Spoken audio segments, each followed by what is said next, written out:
pessoal, eu queria falar com vocês sobre um tema bastante intrigante e preocupante para nós, que é a questão da violência. São mais de 63 mil homicídios por ano no Brasil. Além da taxa de pessoas desaparecidas, também em torno de 70 mil pessoas. Nós temos no país hoje uma taxa de 31 pessoas para cada 100 mil habitantes. A média do mundo é de 6 para cada 100 mil. A média europeia é de 3 para cada 100 mil.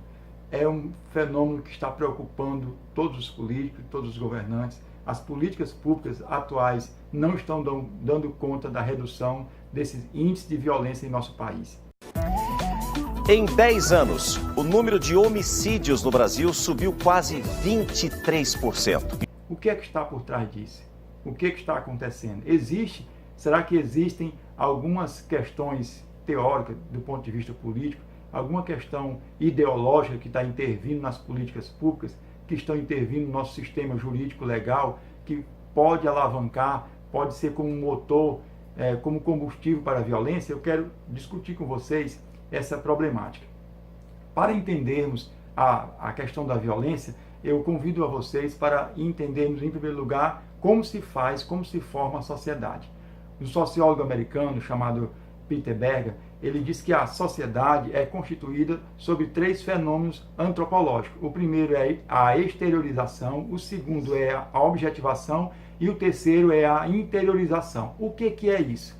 Pessoal, eu vou dar um exemplo das leis de trânsito. Se não tivesse nenhuma regra para o trânsito, seria um caos, ninguém poderia andar. O que o homem fez? O homem criou estas leis se tornaram públicas, se tornaram objetivas. Depois, os homens introjetaram em suas consciências para obedecer às normas de trânsito para que pudesse fazer com que o trânsito fosse viável. Desta forma é a sociedade nossa, baseada no sistema jurídico greco-romano. Nós temos um código jurídico que nos rege do ponto de vista da normatização de nossas vidas, para que cada pessoa reconheça e esteja dentro do seu papel social, cumprindo a sua função e a sua responsabilidade. Daí surge a questão da violência. Como nós podemos compactuar com um índice tão alto de violência? Marx escreveu em 1848 o Manifesto Comunista. Ele também escreveu uma obra chamada O Capital, que ele vai descrever como ele entende a violência dentro do contexto social numa sociedade capitalista. Para Marx, a violência é a parteira de toda a sociedade velha, que está prenhe de uma sociedade nova. Está escrito no Capital, na versão de 2013, na versão portuguesa de 2013. Então ele entendia que a violência era o fruto das contradições, das lutas de classe dentro da sociedade capitalista. Também o amigo dele, Engels, ele entendia que o crime é uma reação individual à opressão ineficaz e facilmente esmagado. Então, existe uma certa lógica no crime para os que são de esquerda. Gente, é também complicado você dizer eu sou a favor ou eu sou contra. Se eu disser que eu sou a favor, por exemplo, eu sou a favor do assalto. Você é a favor do assalto? Não, eu penso assim, tem uma lógica no assalto. Uma lógica no assalto. Eu não tenho uma coisa que eu preciso, eu fui contaminado pelo capitalismo, ou assim, eu tô...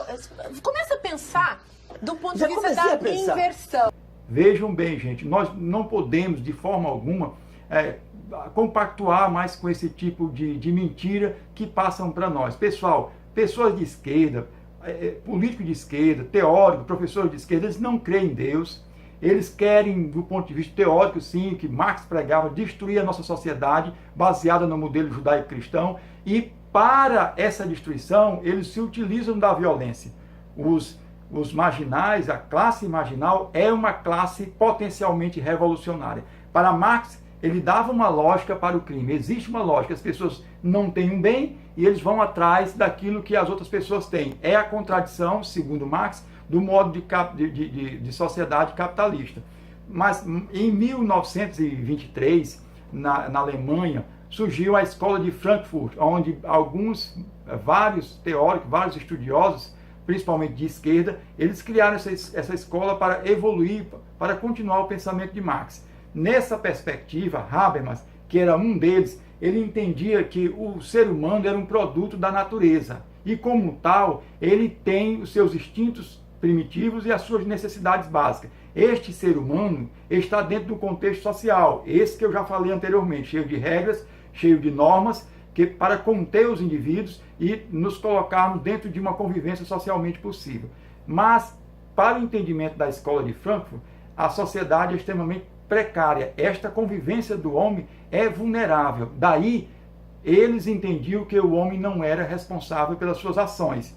Vejam bem o que pode acontecer, a explicação da resistência à redução da maioridade penal do Brasil. As pessoas não são responsáveis, não têm a capacidade de responder criminalmente. Existe no Brasil uma tendência político-teórica e jurídica de descriminalizar o crime. A imagem tornou-se comum. Pessoas falando ao celular ou mexendo no aparelho no meio da rua. É nesse momento de distração que muitos criminosos dão o bote. Mas e se esse furto deixar de ser um crime? Eu acho que é um absurdo, né? Porque qualquer que seja o furto, a pessoa tem que ser indenizada. Sem dúvida alguma. É um absurdo. É furto, é furto. Endereça, tá uma coisa que não é dele, é furto. Pode ser até 10 centavos. É meu, ninguém pode pegar. Pois foi o que aconteceu a partir de uma decisão do Supremo Tribunal Federal. Para os ministros da mais alta corte do país, o furto de um aparelho de menos de R$500 encaixa-se no princípio da insignificância. Isso foi explicado pela escola de Frankfurt. Passando mais adiante, gente, nós percebemos que, para além dessas questões do ponto de vista político e ideológico, também nosso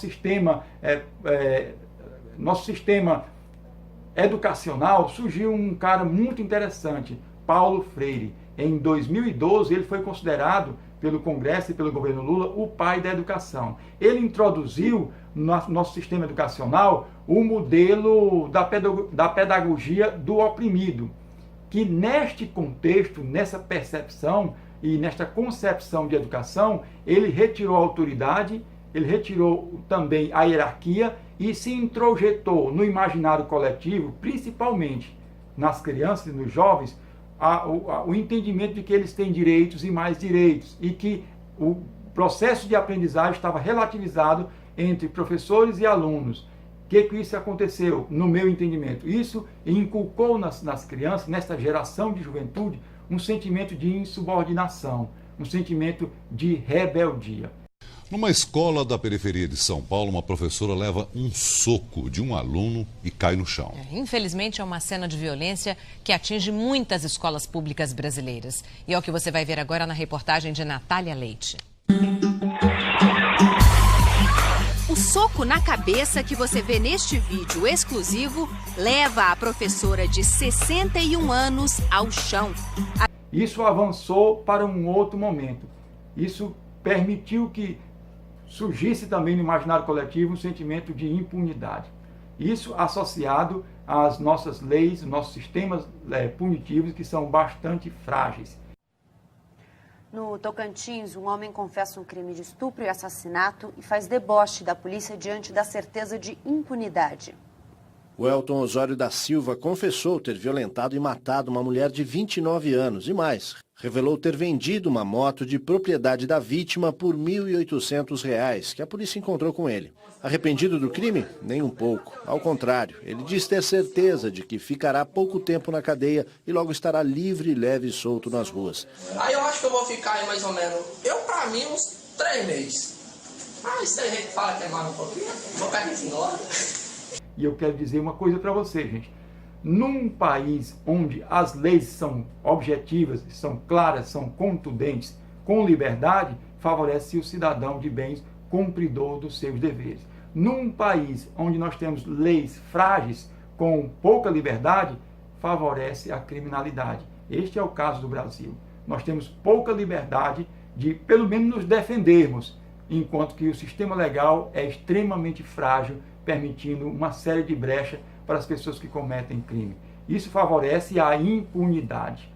Pessoal, nós precisamos repensar o nosso país. Nós precisamos mudar este modelo político baseado na ideologia de esquerda, que vem destruindo o nosso país, principalmente sobre o aspecto da violência.